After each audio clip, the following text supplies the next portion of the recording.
తాకట్టులో ఉన్న బంగారాన్ని విడిపించి ఆ రోజు ఆన్లైన్ రేటుకే మేము కొంటాం. Sharma gold company. నమస్తే, మీరు చూస్తుంది సుమన్ టీవీ. నేను మీ కీర్తి. నాతో పాటు ఉన్నారు ప్రముఖ ఆస్ట్రాలజర్ గోనుగుంట్ల సురేష్ బాబు గారు. నమస్తే గురుగారు. నమస్కారం అండి కీర్తి గారు. నమస్తే.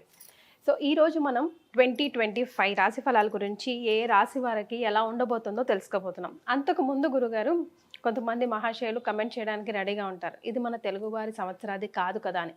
బట్ ఎంత అవుననుకున్నా కాదనుకున్నా ఇంట్లో క్యాలెండర్ అయితే చేంజ్ చేస్తాం కదా, తద్వారా అన్నీ చేంజ్ అవుతాయి. ముఖ్యంగా 2 years తర్వాత 2.5 years తర్వాత శని ప్రభావం చాలా చేంజ్ అవుతూ ఉంటుంది. కొంతమందికి ఒక బ్లాక్ బస్టర్ ఇయర్ కాబోతుందంటే, ఇంకొంతమందికి వర్స్ట్ ఇయర్ కాబోతుంది బికాస్ ఆఫ్ శని ప్రభావం. సో అలాగా మీరేం చెప్తారు?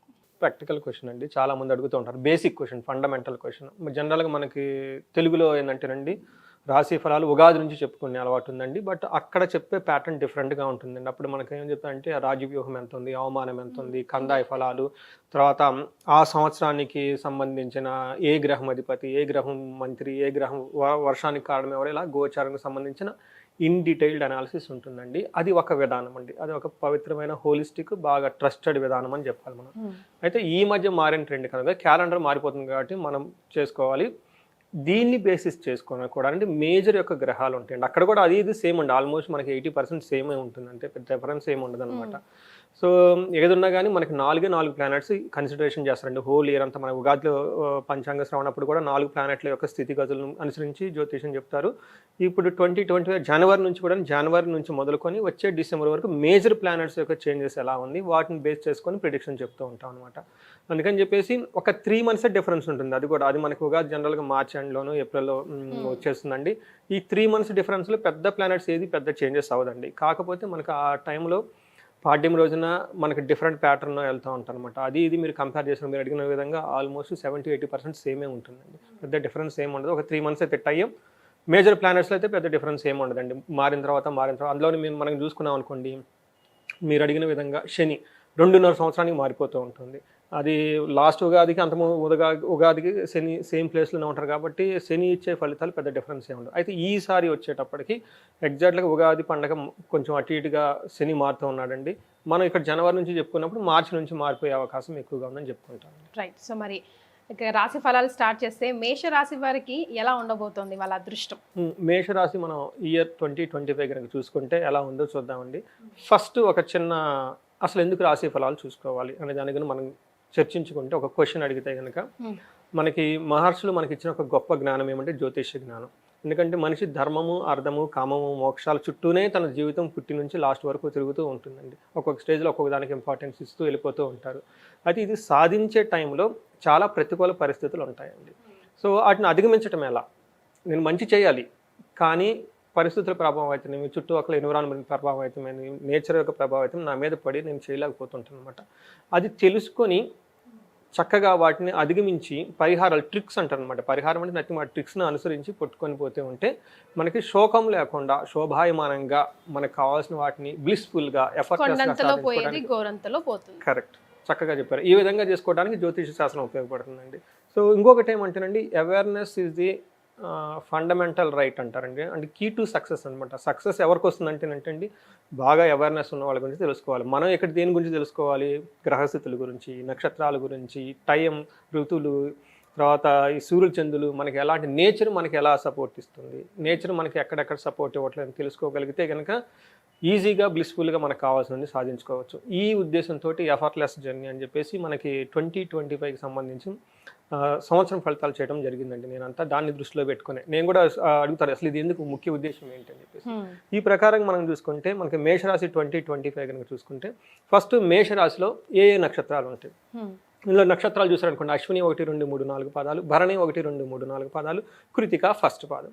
ఇంతే కాకుండా మనకి పేరు బలం కనుక చూసుకుంటే వీళ్ళకి చూ, చే, చో, లా, లీ, లు, ఏ, లా, లో, ఆ, ఈ సౌండ్లు మోరార్లాస్, ఈ నేమ్స్, ఈ సౌండ్తో ఉన్న వాళ్ళంతా కూడా మేషరాశి అని మనం చెప్పుకోవాలి. తర్వాత మనం గ్రహస్థితి అంటాం. మనం ఇందాక చెప్పుకున్నట్లుగా ఈసారి 2025 ఉన్న స్పెషాలిటీ ఏంటంటేనండి, ఇందులో 4 ప్లానెట్స్ చేంజ్ అవుతున్నాయండి. జనరల్గా 4 ప్లానెట్స్ ఒకేసారి చేంజ్ అవ్వవు, కానీ ఈ సంవత్సరంలో శని చేంజ్ మారుతున్నారండి. మార్చి ఎండ్ నుంచి ఈ శని మారటం వల్ల చాలామందికి అష్టమ శని, అర్ధాష్టమ శని, ఏలినాటి శని నుంచి విముక్తి రాబోతుందండి. అది ఈ సంవత్సరం యొక్క ప్రత్యేకత, 2025 యొక్క ప్రత్యేకత. లాస్ట్ 2 years అది లేదు. ఇది యొక్క ప్రత్యేకత ఏంటంటే 2025 అంటే ఈ ప్రత్యేకత. రెండోది, ఇదే టైంలో గురువు ఎనివే ఇయర్లీ మారుతుంటారు. అయితే రాహు కేతులు కూడా ఈసారి మారుతూ ఉన్నారండి.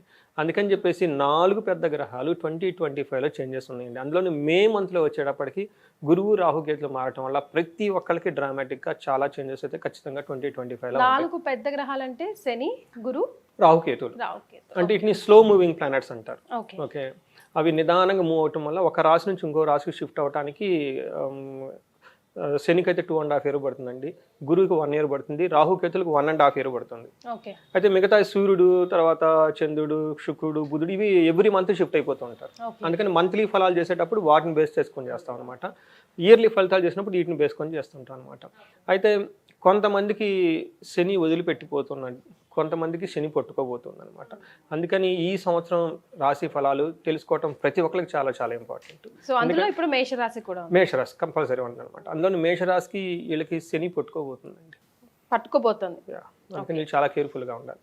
అంటే పట్టుకోబోతుందని కానీ భయపడటం కాదండి, అసలు ఎలా పట్టుకోబోతుంది, ఆ టైంలో మనం ఏం చేయాలి, ఎంత డ్యామేజ్ చేసే అవకాశం ఉంది, దానికి అంత మనకి కాకుండా ఎలా మనం బ్యాలెన్స్ చేసుకుంటూ వెళ్ళిపోవాలి తెలుసుకోవడం ఫస్ట్ ఇంపార్టెంట్ అండి. తెలుసుకోకుండా వెళ్ళిపోయేసి పెద్ద పెద్ద ఇన్వెస్ట్మెంట్లు పెట్టి న్యూ ప్రాజెక్టులు చేసి ఎవరితో వాళ్ళ సమాసం చేసి ఏదో అయ్యబోదానికంటే టైం బాగలేదు కాబట్టి కొంచెం కేర్ఫుల్గా ఉండి కొత్త బిజినెస్లు చేయకుండా, కొత్త ప్రాజెక్టులు లాంచ్ చేయకుండా, ఈజీగా ఇన్వెస్ట్మెంట్ పెట్టకుండా, ఎవరిని పడితే వాళ్ళని నమ్మకుండా బ్లైండ్గా ఆధ్యాత్మికంగా ఇంటర్నల్గా కనుక గడుపుకోగలిగితే రాబోయే డ్యామేజ్ అంతా నివారణ చేయొచ్చు. అందులోని మేషరాశి వారికి మనం ఈ రాశితోనే స్టార్ట్ చేస్తున్నాం కాబట్టి ఈ రాశి వారికి ఉన్న ఒక ప్రాబ్లం ఏంటంటేనండి, మనకి మార్చి నుంచి ఏలినాటి వీళ్ళకి స్టార్ట్ అయిపోతుంది. ఓకే, సో ఇన్ డీటెయిల్ చూద్దాం మనం. సో మనం చెప్పుకున్నట్లుగా గ్రహాలు 4 శని, గురు, రాహు, కేతులు ఈ సంవత్సరం మారుతూ ఉన్నారు. శని వచ్చేటప్పటికి మార్చి 29th నుంచి మారుతూ ఉన్నారండి.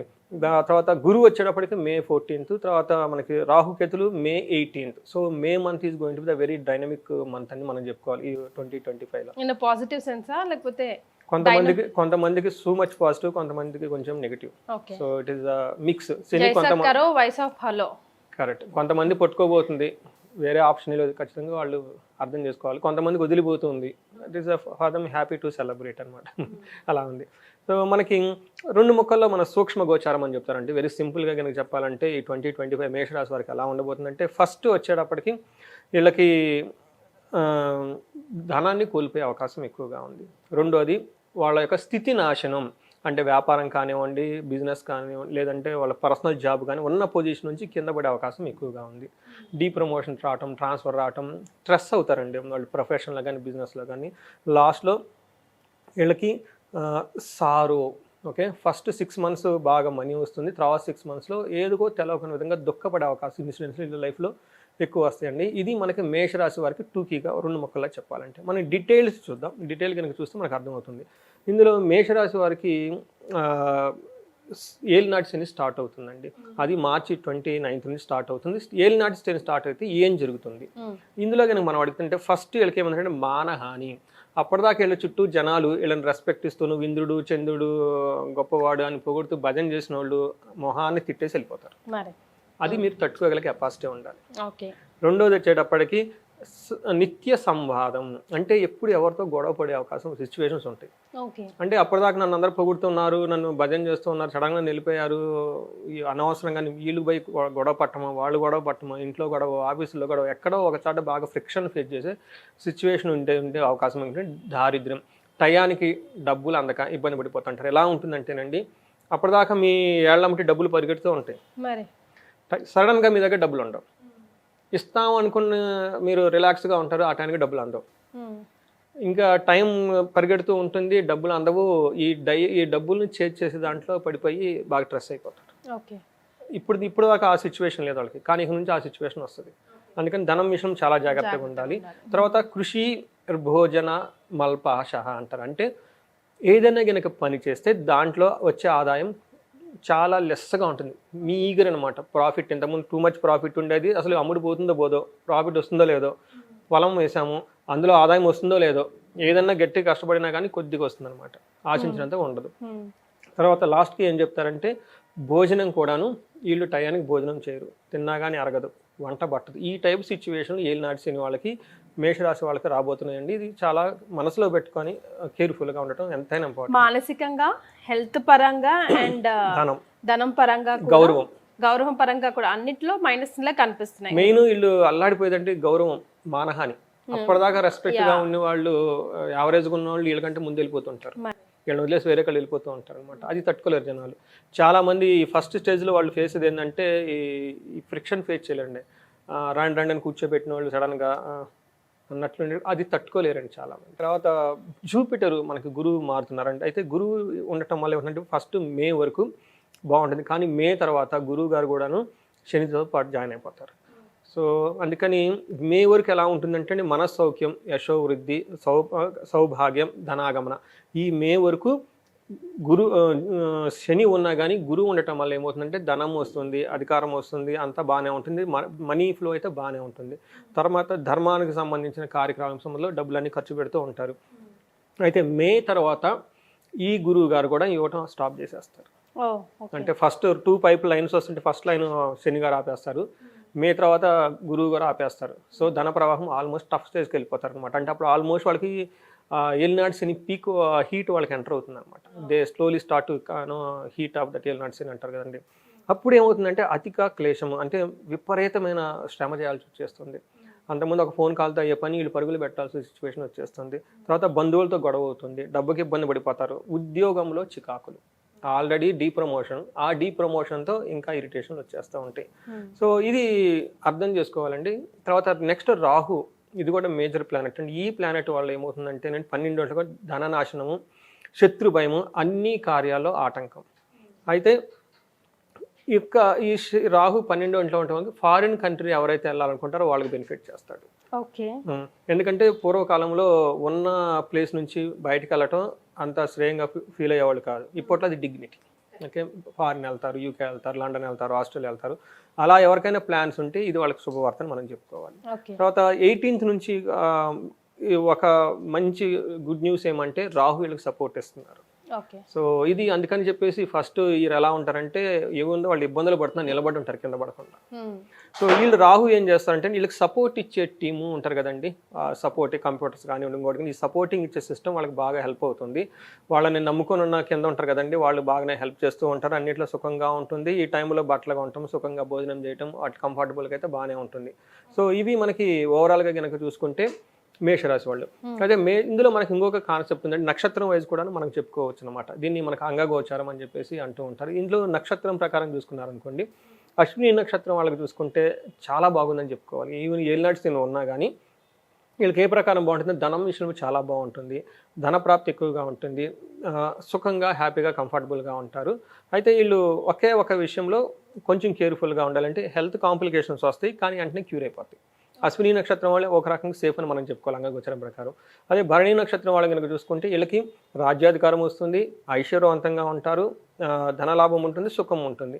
అయితే ఏప్రిల్ 1 లోపున భరణి నక్షత్రం వాళ్ళు ఎవరైనా కానీ వాళ్ళకి ప్రమోషన్స్ వచ్చే అవకాశం కూడా ఎక్కువ, కానీ ప్రమోషన్స్ ప్రాబ్లమ్స్ వస్తాయి, ఈ టైప్ అనమాట. తర్వాత కృతికా నక్షత్రం వాళ్ళు కనుక చూసుకుంటే మనకి వీళ్ళు కృతికా నక్షత్రం వాళ్ళు ఫారిన్ కంట్రీస్ వెళ్ళి లేదంటే ఫారిన్ సెటిల్మెంట్ చేసుకునే వాళ్ళకి దూర ప్రదేశంలోకి చాలా అనుకూలమైంది అని చెప్పుకోవాలి.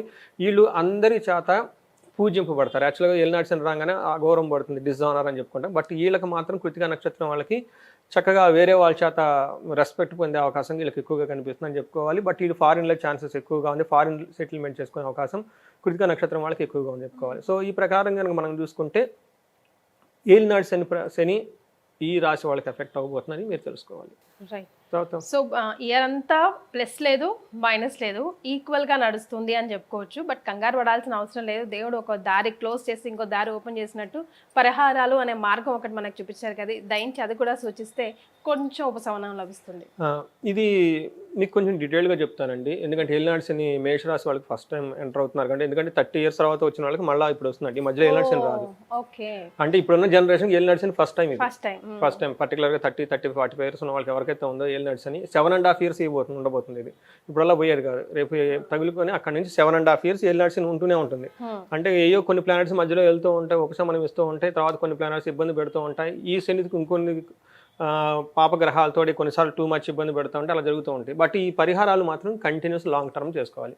ఫస్ట్ వీళ్ళకి సజెస్ట్ చేసేది ఏంటంటే వీళ్ళకి శని పిప్పలాద స్తోత్రం అని ఉంటుంది. ఓకే. ఇది మీకు నెట్లో దాని గురించి స్టోరీ పురాణ కథ అంతా దొరుకుతూ ఉంటుంది. ఇది 2 లైన్లు ఉంటుందండి, చాలా సింపుల్ శ్లోకం.